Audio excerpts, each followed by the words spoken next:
Jeremy Collins had never been the type of man to seek attention or pick unnecessary fights.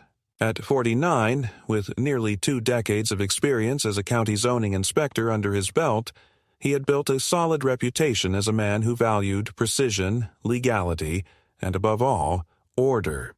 He wasn't some power-hungry bureaucrat throwing his weight around. He simply understood that good fences and good zoning laws made good neighbors. When he took a temporary assignment in Brookhaven County, a suburban region undergoing a comprehensive review of old zoning records and property lines, he saw it as an opportunity to both contribute his expertise and finally escape the noise of the city. The county was paying for relocation, and he found himself a modest but charming single-story house on the edge of one of Brookhaven's older neighborhoods. The lot was oddly shaped, triangular with one narrow corner brushing against what was once an informal walking path, now largely overgrown and abandoned. For Jeremy, it was perfect. The house needed some work, but the location gave him the peace and space he craved. In his first month living there, Jeremy spent his evenings going over county maps, making sure his property lines were fully accurate and documented. Old records in Brookhaven were notoriously inconsistent, with many of the neighborhood plots having changed hands multiple times without updated surveys. As part of his own due diligence, Jeremy commissioned a fresh survey from a reputable local firm. The results were clear.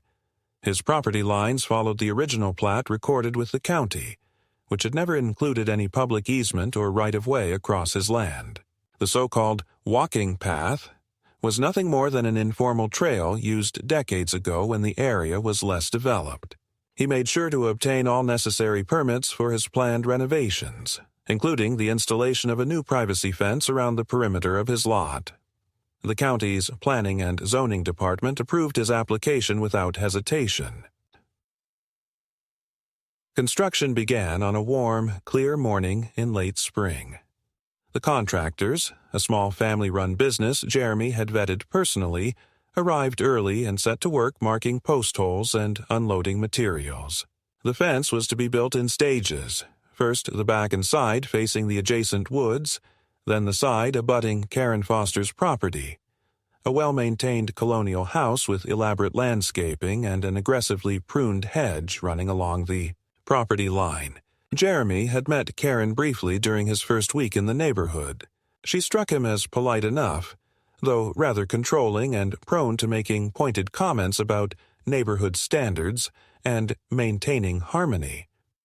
At the time, he had dismissed it as garden-variety suburban fussiness. That assumption proved disastrously naive. The moment the fence posts along her side began going in, Karen descended on the construction site in a fury. She marched across her manicured lawn in an expensive sun hat and gardening gloves, voice already raised, demanding to speak to whoever was in charge. Jeremy, who had been reviewing paperwork on his porch, stepped down calmly to address her.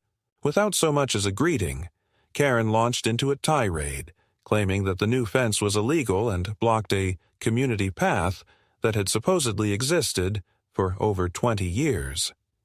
She insisted that Jeremy was violating public trust and threatened to involve the neighborhood association, though Brookhaven's older neighborhoods had no formal HOA, and bring this to the county. Jeremy listened impassively, waiting for a pause in her rant before speaking in an even, professional tone. "Ms. Foster, the path you're referring to is not a registered public easement. I've reviewed the property records extensively, and I had the land surveyed last month. The county issued all necessary permits for this fence." He gestured to the folder in his hand, which contained certified copies of the survey, the permit, and the county's zoning determination. "Everything is entirely legal." Karen's face turned an alarming shade of red. She accused Jeremy of abusing his position as a zoning inspector to manipulate the system for personal gain, a statement so absurd Jeremy nearly laughed. He explained again calmly that his personal property matters were fully disclosed to his department, and that the permitting process was handled by a separate division to avoid any conflicts of interest. Karen refused to listen. Instead, she stormed back to her house, shouting over her shoulder that Jeremy would be hearing from her lawyer. An hour later, 2 local police officers arrived at the property. Jeremy greeted them politely and invited them to review his permits and survey. The officers, clearly weary of being dragged into a property dispute, reviewed the paperwork, found everything in order, and explained to Karen, who was now standing by her fence with crossed arms and a phone clutched in her hand, that there was no legal basis to halt the construction. Karen's response was to scream accusations of corruption and favoritism, drawing the attention of several curious neighbors. One officer, visibly annoyed, cautioned her that making false reports to the police was a serious matter. They left shortly afterward, satisfied that no laws were being broken. Jeremy hoped that would be the end of it. He resumed work with the contractors, who were now looking nervously over their shoulders as they continued installing the fence. But the incident set the tone for what would become an escalating and deeply unsettling conflict.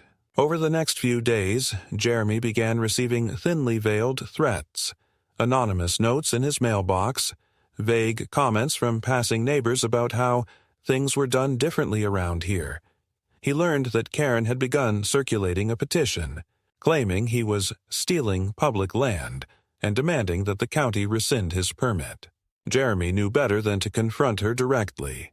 He followed protocol, documenting every incident and forwarding relevant information to his legal counsel and his department supervisor.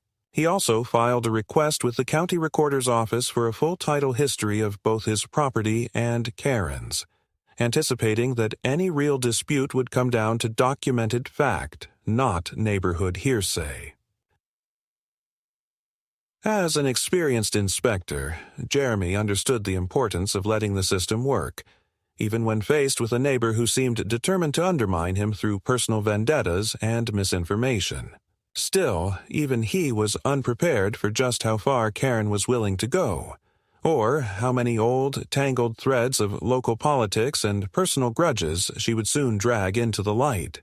As the fence rose steadily along the disputed line, so too did the tension, building toward a confrontation that would test not only Jeremy's professional composure, but his very understanding of the quiet suburban life he had tried to build for himself. The following week began with a steady rhythm of hammering and sawing as the contractors made swift progress on Jeremy's fence. The posts were set, the panels were going up, and the structure already transformed the property's perimeter into something both dignified and secure. Jeremy, satisfied with the progress, found a certain peace in watching the tangible results of careful planning come to life. Yet that peace was fragile. Even as the physical work advanced, an undercurrent of tension persisted, unseen but undeniable. Karen Foster had not remained idle after her initial outburst and the failed intervention by local police. In fact, she had simply shifted tactics, moving from public confrontation to legal maneuvering and bureaucratic obstruction. It began with an official notice Jeremy received by certified mail late Monday afternoon. The envelope, bearing the seal of the County Property Disputes Committee, contained a formal complaint filed by Karen Foster. In it, she alleged that the newly constructed fence encroached upon what she described as a historic community access path that had served the neighborhood for over 2 decades. The document cited a rarely invoked principle in property law known as a prescriptive easement, essentially a legal right that can develop over time if a particular portion of land has been openly and continuously used by the public for a certain number of years. In Brookhaven County, that period was 20 years. Jeremy frowned as he read the complaint, recognizing immediately that this was not an amateur's attempt to stall construction. Someone with legal knowledge, likely Karen's attorney, had crafted it carefully, citing precedent and peppering the narrative with emotional appeals about community heritage and long-standing neighborly practices. Though Jeremy was confident in the legality of his fence, He understood the gravity of the situation. Prescriptive easements were notoriously complex and fact-dependent. Even a spurious claim, if not properly addressed, could tie up property improvements for months, if not years, through court injunctions and hearings. He wasted no time. That same evening, he contacted Julia Reinhardt, a seasoned land use attorney with whom he had worked professionally in his role as an inspector. After summarizing the situation and forwarding her a copy of the complaint, Jeremy scheduled an immediate consultation. He also notified his department supervisor of the pending dispute, fully disclosing the potential conflict of interest and requesting guidance on whether he should recuse himself from any county-level proceedings related to the matter. His supervisor, appreciating both Jeremy's professionalism and the potential for public perception issues, agreed that all departmental actions would be handled by a separate office, leaving Jeremy free to defend his personal property through private channels. At their meeting 2 days later, Julia was direct. "She's playing the long game," she explained after reviewing the complaint. "The claim is weak. There's no documented easement, and informal foot traffic overgrown with brush doesn't establish open and notorious use. But if this goes to court, it could slow things down significantly. The first step is to gather evidence to rebut the claim and show there's been no consistent public use." Jeremy nodded, already considering his next moves. He had photographs of the property from when he purchased it, images showing the so-called path as nothing more than an abandoned strip of land choked with ivy and saplings. He also requested the official surveyor's field notes from the firm that conducted his property survey. More importantly, he filed a records request with the county recorder's office to obtain a complete title history for both his and Karen's properties, as well as any recorded easements or variances. Julia advised him to remain patient and meticulous. "It's about paper and precedent," she said. "Let the facts speak." Meanwhile, Karen escalated her campaign. She organized a neighborhood petition, gathering signatures from sympathetic or uninformed residents who were led to believe Jeremy was fencing off public land. Though the petition carried no legal weight, it served its purpose, generating local gossip and increasing pressure on Jeremy. He began receiving cold stares from neighbors he had barely met, and thinly veiled comments about outsiders changing things. Flyers appeared on community bulletin boards, urging residents to stand up for the path and attend an upcoming neighborhood meeting where Karen promised to expose the truth. Jeremy, unsurprised, chose not to engage in public arguments or social media battles. Instead, he focused on strengthening his legal position. He retained an independent professional photographer to document the current state of the alleged path, capturing every overgrown inch. Julia filed a formal response to Karen's complaint, contesting the prescriptive easement claim and requesting that the Property Disputes Committee dismiss the action due to lack of merit. Additionally, Jeremy submitted affidavits from the previous owner of his property, a retired schoolteacher now living out of state, who confirmed in writing that the path had not been used by the public at any time during her 25 years of ownership.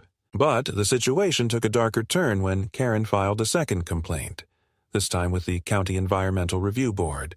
In this new action, she alleged that Jeremy's fence construction was damaging sensitive ecological features on the property, specifically that it threatened habitat for certain native plants and wildlife. This maneuver, Julia warned, was potentially more dangerous than the easement claim. If the Environmental Review Board found even a preliminary basis for concern, it could issue a stop work order pending a full environmental assessment, delaying construction indefinitely. Jeremy understood the stakes. This was no longer just about a fence. Karen had clearly committed to a strategy of attrition, seeking any angle, legal, procedural, or social, to halt or derail his project. He responded decisively. Rather than attempting to refute the environmental claim himself, He filed a formal request for an expedited site inspection by the county's Environmental Review Office, trusting in the professionalism of his former colleagues in that department. He also instructed his contractors to temporarily halt work along the disputed section of fence, both to demonstrate good faith and to prevent any inadvertent violations during the review process. Throughout this period, Jeremy continued to document every interaction meticulously. He maintained a detailed log of events, including dates, times, and witnesses. He forwarded all relevant correspondence to Julia and copied his supervisor on official communications. His approach remained calm, methodical, and firmly grounded in procedure, a stark contrast to Karen's increasingly emotional public campaign. Yet, even with this disciplined response, the pressure was mounting. Jeremy was acutely aware that Karen's influence extended beyond legal filings.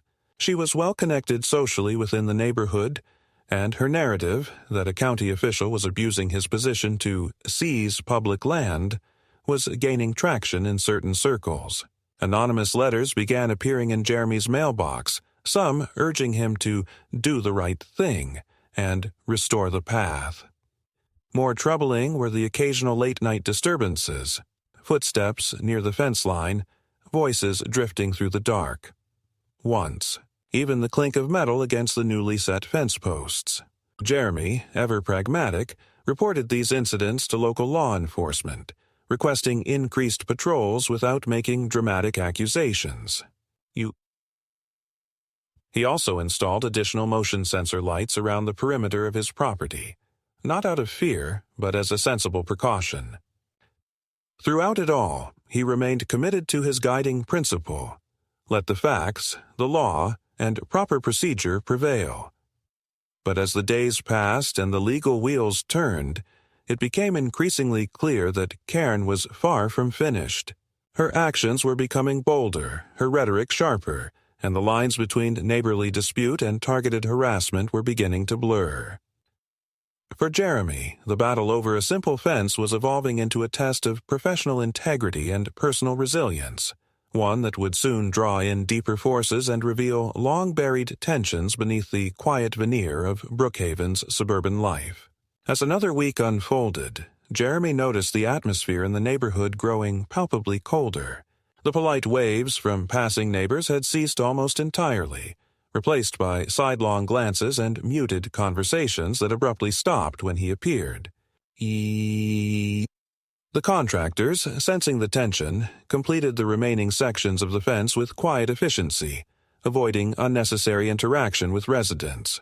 Yet even as the panels were fitted and the posts secured, the sense of completion eluded Jeremy. The prescriptive easement claim was still pending review. The environmental complaint remained under preliminary consideration, and Karen's campaign against him showed no signs of abating. It was on a brisk Thursday morning, barely past 7, that Jeremy's phone buzzed with a message from Julia. The county recorder's office had delivered the requested property records, and the news was unequivocal. There was no recorded easement of any kind across Jeremy's land.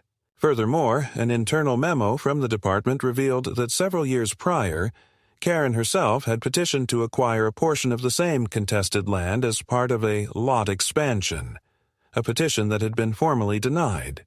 The implications were clear. Karen's current claim of a long-standing public path was in direct contradiction to her own previous attempts to privatize the very same strip of land.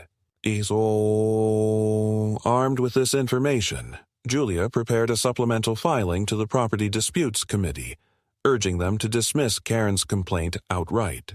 Still, Jeremy understood that bureaucratic processes rarely moved swiftly, particularly when public pressure was involved.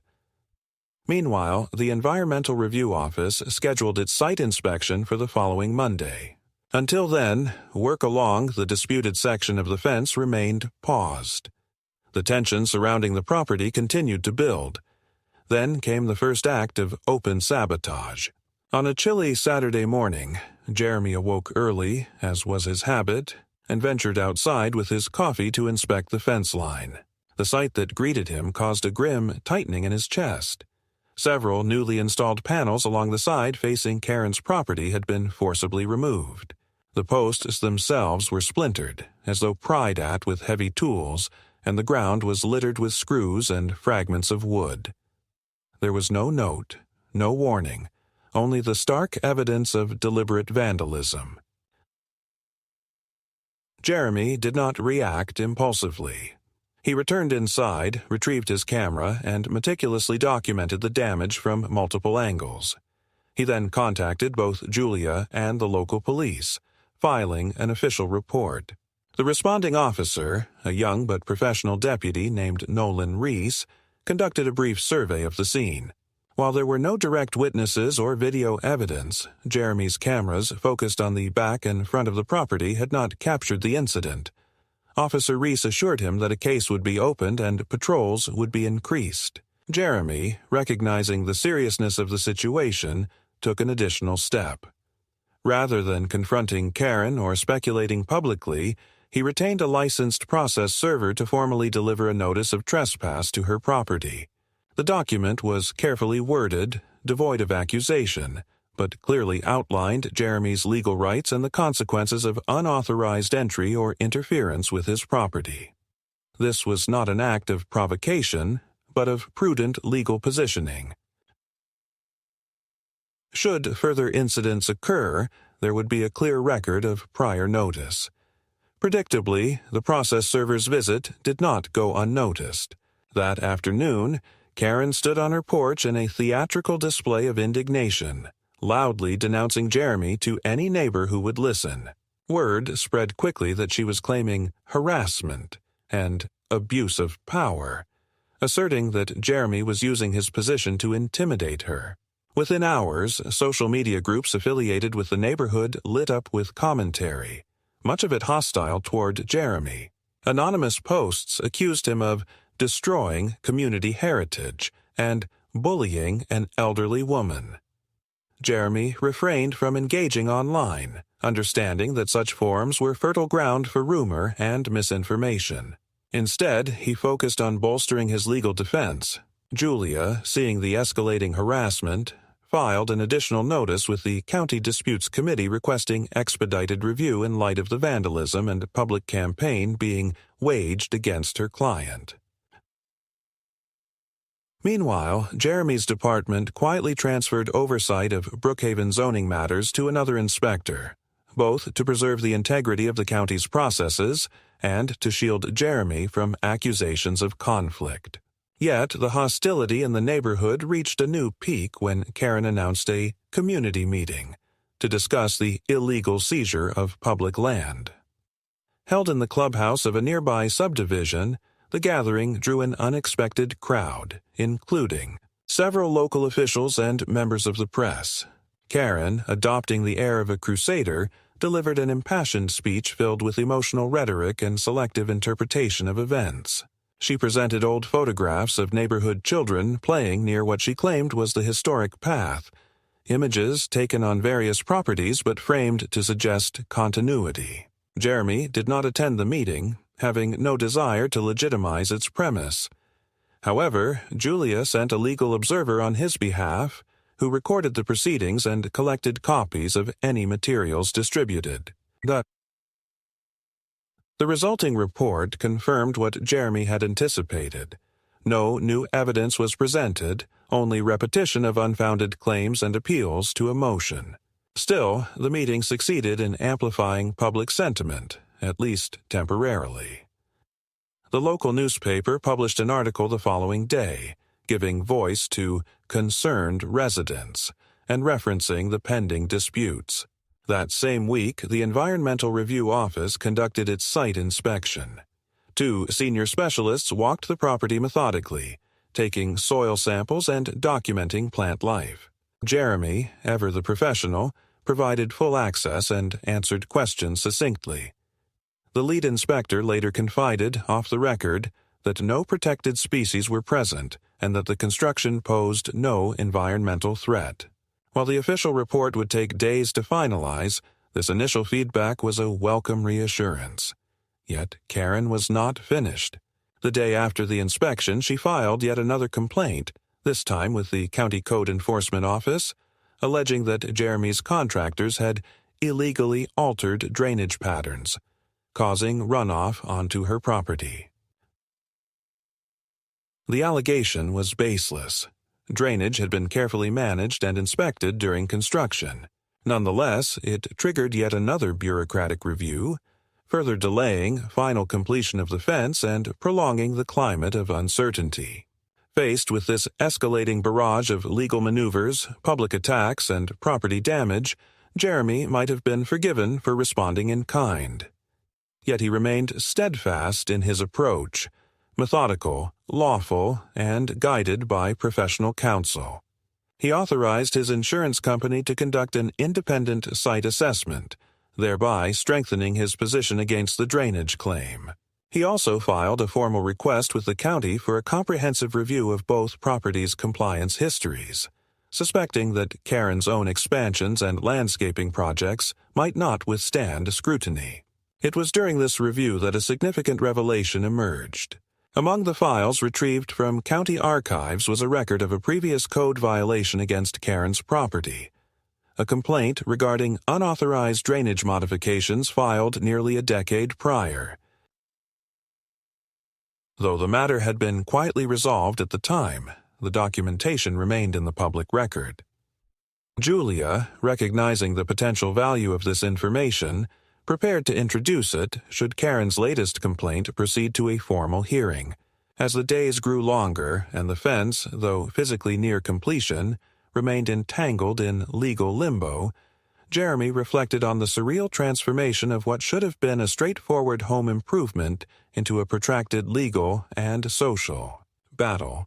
The escalating hostility, the deliberate vandalism, the coordinated public campaign, all pointed to a deeper undercurrent of resentment and power dynamics within the seemingly placid neighborhood.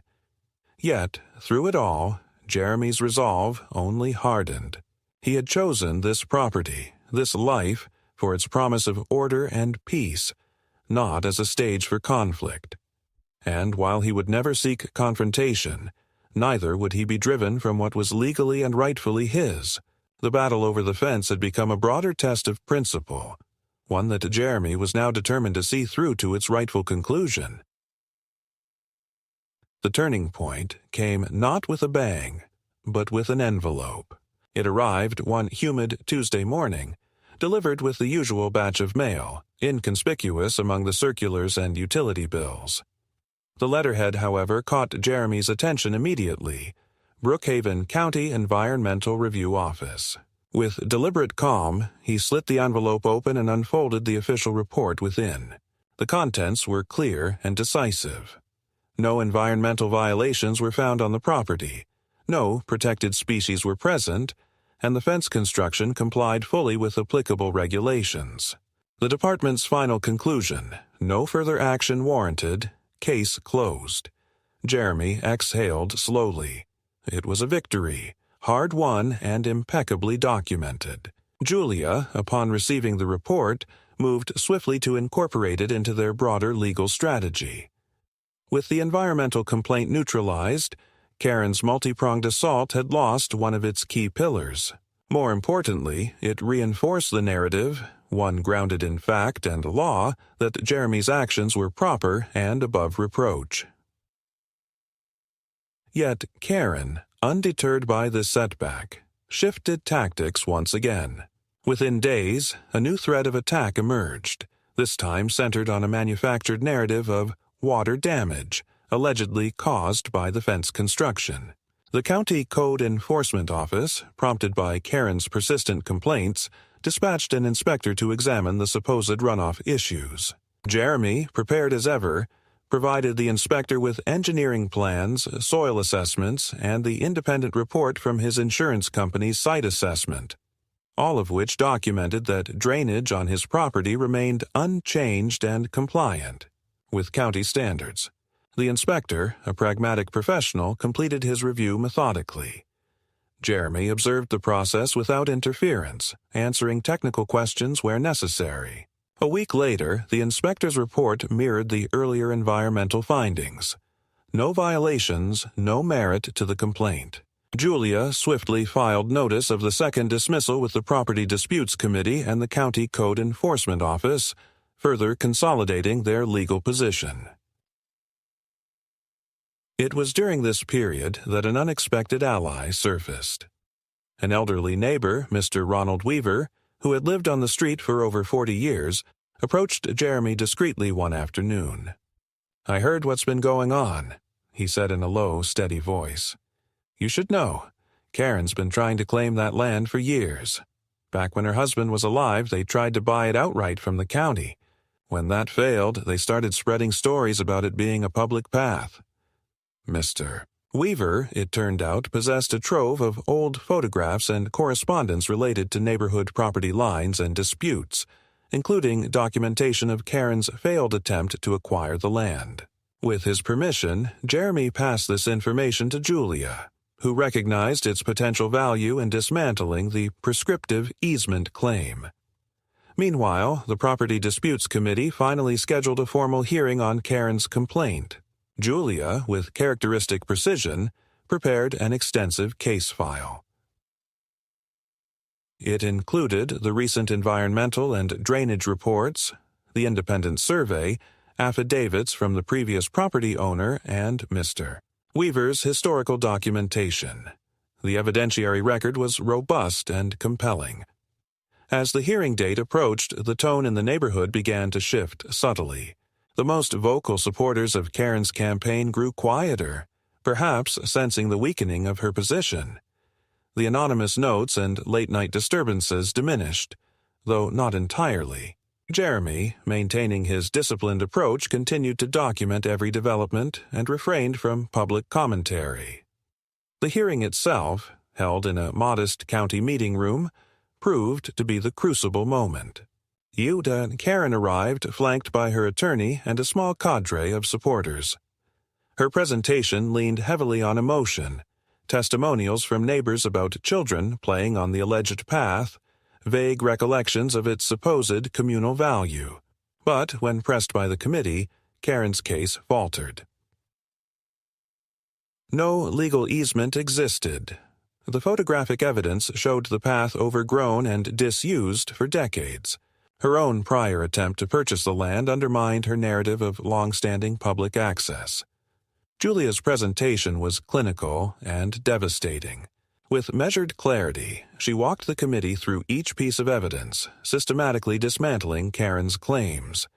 The committee members, seasoned in adjudicating property disputes, absorbed the arguments with professional detachment. Their questions to Karen's side grew increasingly pointed, probing inconsistencies and the lack of supporting documentation. When the session concluded, the committee announced that a formal decision would be issued within 10 business days. Yet it was clear to those present where the balance of evidence lay. Karen's attorney appeared visibly deflated, while Karen herself maintained a brittle facade of indignation.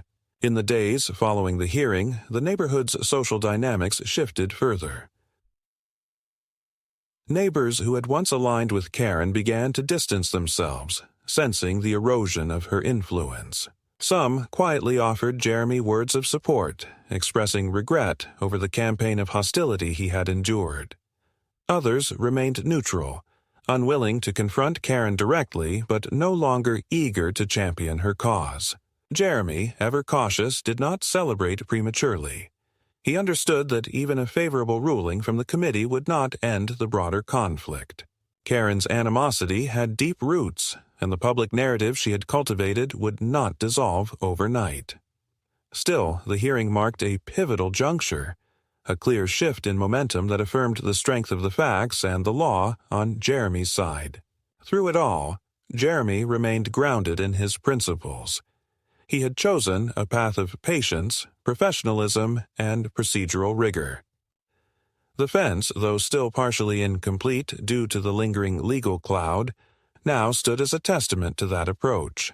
And while the battle was far from over, the events of the past weeks had revealed much, not only about Karen's motivations and tactics, but about the resilience of truth in the face of calculated deception. As Jeremy prepared for the next phase of the struggle, he did so with renewed determination. The middle point of this conflict had passed, and the course ahead, though still uncertain, was now charted with greater clarity. The foundations, legal, factual, and ethical, were solid. And in that knowledge Jeremy found a measure of strength to carry forward. The days following the committee hearing carried an uneasy sense of limbo. Though the hearing had clearly favored Jeremy's position, no official decision had yet been issued, and the social undercurrents within the neighborhood remained volatile. Jeremy maintained his routine, attending to his professional duties and keeping meticulous records of every development related to his property dispute. His fence, though nearly complete, remained a visible flashpoint, a line of demarcation not only on the land but within the strained social fabric of the street. Karen, despite the unfavorable trajectory of her formal complaints, was far from resigned. If anything, the erosion of her legal position seemed only to inflame her determination. It became apparent that her strategy had shifted from structured legal channels to a campaign of attrition and disruption aimed at making Jeremy's continued residence in the neighborhood untenable. The first overt signal came in the form of a property tax inquiry. One afternoon, Jeremy received a notice from the county's assessor's office indicating that a third-party complaint had been filed questioning the accuracy of his property's tax assessment in light of recent unauthorized improvements. The language of the complaint echoed phrases Karen had used publicly, and though the assessor's office was duty-bound to investigate any such filing, it was clear to Jeremy that this was an attempt to mire him in further bureaucratic entanglements. He responded methodically, providing documentation of the permitted nature of his fence construction and confirming that no structural changes affecting property valuation had been made. The county assessor, recognizing the complaint's lack of merit, signaled that the matter would likely be closed swiftly, but the episode underscored Karen's willingness to exploit every conceivable avenue of harassment. Simultaneously, Karen began leveraging her social connections within the local real estate community. Rumors circulated that Jeremy's property was in legal limbo and potentially subject to encumbrances, a falsehood clearly designed to discourage potential buyers should he ever wish to sell. Several neighbors, uncomfortable with the escalating tactics, began to distance themselves further from Karen, though a core group of loyalists remained entrenched in her camp. The broader neighborhood dynamic had shifted into a tense equilibrium, with most residents now preferring to avoid overt involvement altogether. But the most alarming development came in the form of a coordinated inspection blitz. Within a span of 10 days, Jeremy's property was visited by representatives from no fewer than 3 county agencies: the Fire Marshal's Office, the Building Safety Department, and the Public Health Division. Each inspection was triggered by anonymous complaints alleging various code violations, hazardous materials storage, unpermitted electrical work, and improper waste disposal among them. The pattern was unmistakable, a deliberate campaign of regulatory harassment designed to overwhelm Jeremy with compliance checks and potential citations. Jeremy responded with the same measured professionalism that had characterized his approach throughout the ordeal. He welcomed each inspector, provided full access to the property, and furnished comprehensive documentation demonstrating compliance. His background as a zoning inspector served him well. He anticipated potential questions and ensured that every aspect of his property was in order. The inspectors, many of whom were professional acquaintances or familiar with his work, conducted their duties with diligence but quickly recognized the spurious nature of the complaints. Nonetheless, the cumulative strain of these repeated disruptions was undeniable. At Julia's urging, Jeremy began to formalize his response. She filed a notice with the county attorney's office detailing the pattern of frivolous complaints and requesting an investigation into potential abuse of process. Additionally, Julia reached out to the county manager's office, prompting internal discussions about the apparent targeting of a public official through coordinated harassment. While such inquiries would take time, they marked an important escalation in Jeremy's defensive posture.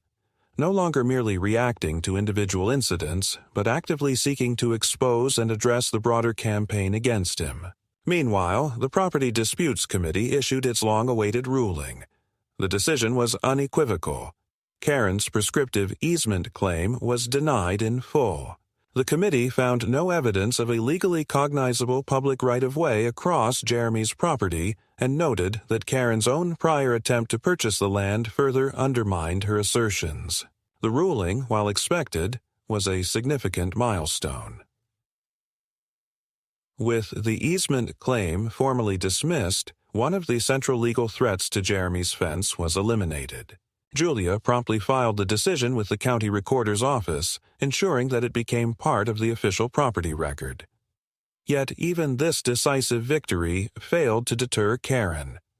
Within days of the ruling, a new front of conflict emerged. Karen filed a civil complaint in county court alleging nuisance and intentional infliction of emotional distress. The lawsuit claimed that Jeremy's fence had caused her severe psychological harm by altering the character of her property and depriving her of customary views and access. The complaint was a transparent attempt to prolong the dispute and maintain a platform for public agitation.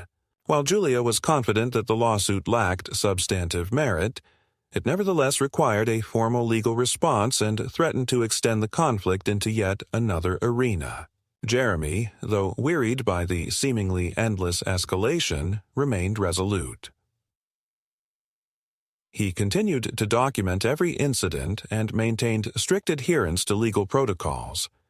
Importantly, he did not isolate himself. Recognizing the value of community perception, Jeremy began attending neighborhood council meetings, participating in discussions unrelated to his dispute, and demonstrating his commitment to the broader well-being of the community. His professionalism and composure gradually earned quiet respect from many residents, including those who had initially been swayed by Karen's narrative. In a private conversation with Julia, Jeremy reflected on the broader implications of the conflict. "It's not just about the fence anymore," he observed. "It's about setting a precedent, about standing firm when someone tries to weaponize the system for personal vendettas." Julia agreed. The case had become a test of institutional resilience as much as individual resolve. As the civil suit moved toward preliminary hearings, another unexpected development unfolded. The county's Office of Inspector General, having reviewed Julia's filings and the pattern of complaints, initiated a formal inquiry into potential misconduct surrounding the coordinated inspections of Jeremy's property. While the inquiry's scope remained confidential, its existence sent ripples through county administration. The prospect of internal scrutiny prompted greater caution among those who might otherwise have facilitated Karen's efforts, and the tempo of new complaints began to slow. Meanwhile, evidence of Karen's broader pattern of harassment continued to accumulate. Several neighbors, emboldened by the committee's ruling and Jeremy's steady conduct, came forward with accounts of prior conflicts with Karen, instances where she had used similar tactics to pressure or intimidate those she perceived as obstacles to her interests. Julia carefully documented these accounts, recognizing their potential value should Karen's civil suit proceed to trial. Through it all, Jeremy remained grounded in the principles that had guided him from the outset: transparency, professionalism, and fidelity to legal process. He refused to be provoked into reactive or extra-legal behavior, understanding that his greatest strength lay in the contrast between his conduct and that of his adversary. The second escalation had revealed the lengths to which Karen was willing to go, but it had also exposed the fundamental weakness of her position: a campaign built on distortion and procedural abuse rather than legitimate grievance. As the next phase of the conflict approached, Jeremy prepared with unwavering focus. The legal battle over the civil suit loomed ahead, but the foundations he and Julia had established were strong. The cumulative record of events painted a clear picture, one that increasingly resonated with those charged with adjudicating the matter. The road remained challenging, but Jeremy had no intention of retreating. The principles at stake of lawful property rights, institutional integrity, and personal resilience were too important to abandon. And in that commitment, he found both purpose and resolve to see the battle through to its rightful end. The civil lawsuit filed by Karen Foster marked what was, by any measure, the apex of the conflict. Though every previous attempt to undermine Jeremy's position had failed, through zoning challenges, environmental complaints, coordinated inspections, and the discredited easement claim, this final legal maneuver carried its own set of risks. Civil suits alleging emotional distress were inherently subjective, and when pursued by a plaintiff skilled in manipulating public sentiment, could be dangerously unpredictable. Moreover, the case threatened to draw Jeremy into a lengthy and costly court battle, one that would drain time, energy, and resources, even if ultimately resolved in his favor. Yet, despite the mounting pressures, Jeremy approached this latest front with the same disciplined resolve that had characterized his defense throughout. Julia, equally determined, devised a comprehensive legal strategy. She filed a motion to dismiss, arguing that the suit was baseless and constituted a clear attempt to harass and intimidate. Simultaneously, she began assembling an extensive evidentiary record that would, if necessary, dismantle the core assertions of Karen's complaint. The legal process, however, would not be rushed. The court scheduled a preliminary hearing for 6 weeks hence, a timeline that allowed Karen to maintain her narrative in the public sphere and continue agitating her supporters. In the interim, the cumulative strain of the conflict weighed heavily on Jeremy's day-to-day life. The persistent undercurrent of hostility within the neighborhood, though diminished, remained palpable. Occasional anonymous letters still appeared in his mailbox, thinly veiled warnings or demands that he do the right thing by removing the fence. And while the coordinated inspections had abated in the face of the Inspector General's inquiry, the specter of further harassment remained ever present. Yet, amid this challenging environment, Jeremy found unexpected sources of support. Several neighbors who had initially remained silent now reached out privately, offering words of encouragement and, in some cases, detailed accounts of their own experiences with Karen's coercive tactics. These testimonies, while not directly admissible in the civil case, provided valuable context and further illuminated the pattern of behavior that underpinned Karen's campaign. Moreover, within county administration, a growing awareness of the situation fostered an atmosphere of caution. Officials who might once have lent credence to Karen's claims now approached her filings with heightened scrutiny, wary of becoming entangled in a matter increasingly viewed as a personal vendetta. In preparation for the hearing, Julia conducted a series of strategy sessions with Jeremy.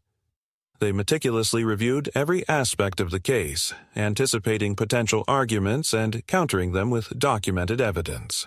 The environmental and drainage reports, the Property Disputes Committee ruling, and the comprehensive documentation of Jeremy's compliance with zoning and building regulations all formed a formidable foundation.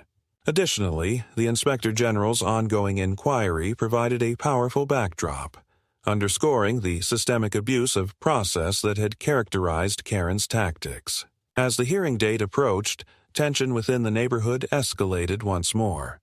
Karen, undeterred by her legal setbacks, organized a second community meeting, positioning it as a forum to discuss the alleged harm caused by Jeremy's fence. This time, however, attendance was markedly lower, and the rhetoric failed to gain the same traction as before. The shifting public sentiment reflected a broader recognition of the baselessness of Karen's claims, a recognition further reinforced by quiet conversations among residents and the visible professionalism with which Jeremy had conducted himself. Throughout the ordeal, the day of the hearing dawned cool and clear, a welcome reprieve from the oppressive heat of the late summer. Jeremy arrived at the courthouse accompanied by Julia, their case file meticulously prepared. The courtroom was modest, its gallery sparsely filled with a handful of observers. Some of Karen's remaining supporters, a few curious neighbors, and representatives from local media who had followed the case's progression with growing interest. Karen entered the courtroom with her attorney, her demeanor composed but visibly strained. The proceedings commenced with procedural formalities before turning to the substance of the case. Karen's attorney presented the plaintiff's argument, centering on claims that the fence had deprived Karen of customary visual enjoyment of the landscape, and that its presence had caused her significant emotional distress. The argument leaned heavily on subjective assertions, unsupported by concrete evidence. Photographs were submitted depicting Karen's property before and after the fence installation, images that, while visually striking, failed to establish any legal grounds for the alleged harm. Moreover, the attorney's attempt to portray the fence as a deliberate act of intimidation was swiftly countered by the documented record of its lawful permitting and construction. Julia's response was precise and methodical. She introduced the extensive body of evidence refuting Karen's claims, including the official findings of multiple county agencies and the Property Disputes Committee's ruling. She further highlighted the broader context of Karen's campaign, referencing the pattern of frivolous complaints and the ongoing Inspector General's inquiry.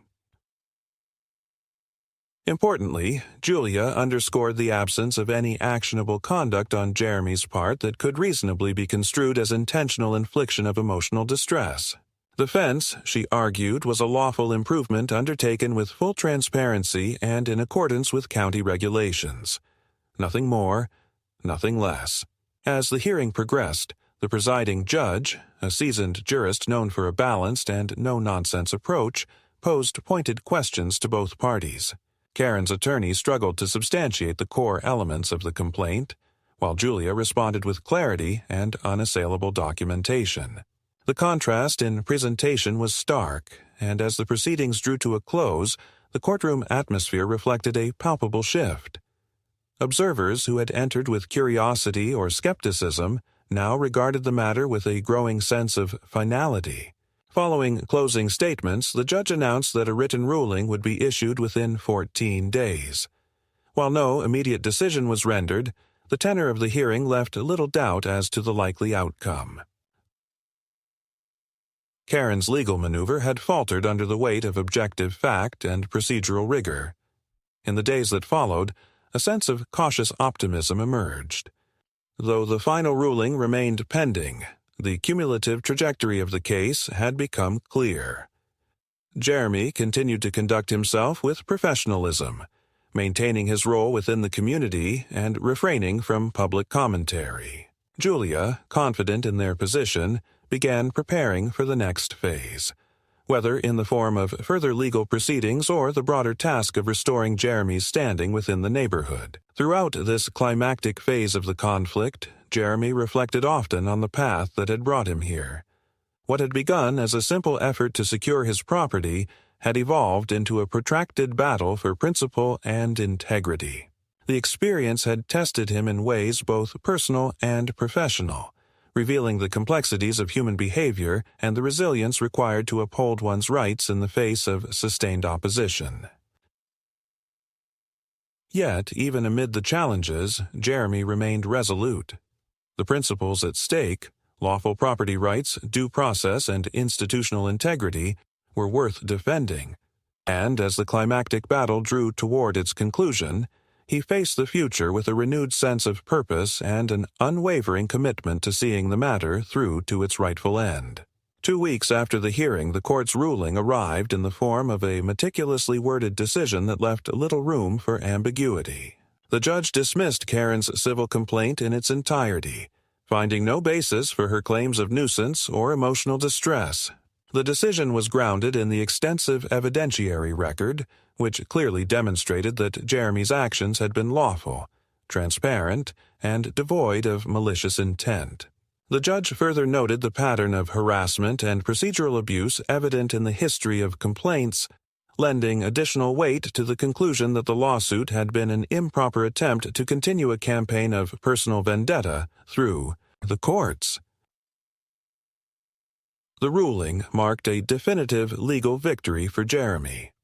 Though the road had been long and arduous, the formal closure of the civil case removed the final significant threat to his property rights and personal standing. Julia, while pleased with the outcome, advised Jeremy to remain vigilant, noting that while the legal battles were over, the social dynamics within the neighborhood would require careful navigation in the months ahead. Indeed, the aftermath of the ruling was marked by a subtle but unmistakable shift in the community's atmosphere. The dismissal of Karen's lawsuit served as a public vindication of Jeremy's position, prompting many residents who had remained neutral or quietly supportive of Karen to reassess their views. Conversations that had once ceased upon Jeremy's approach now resumed with cautious civility.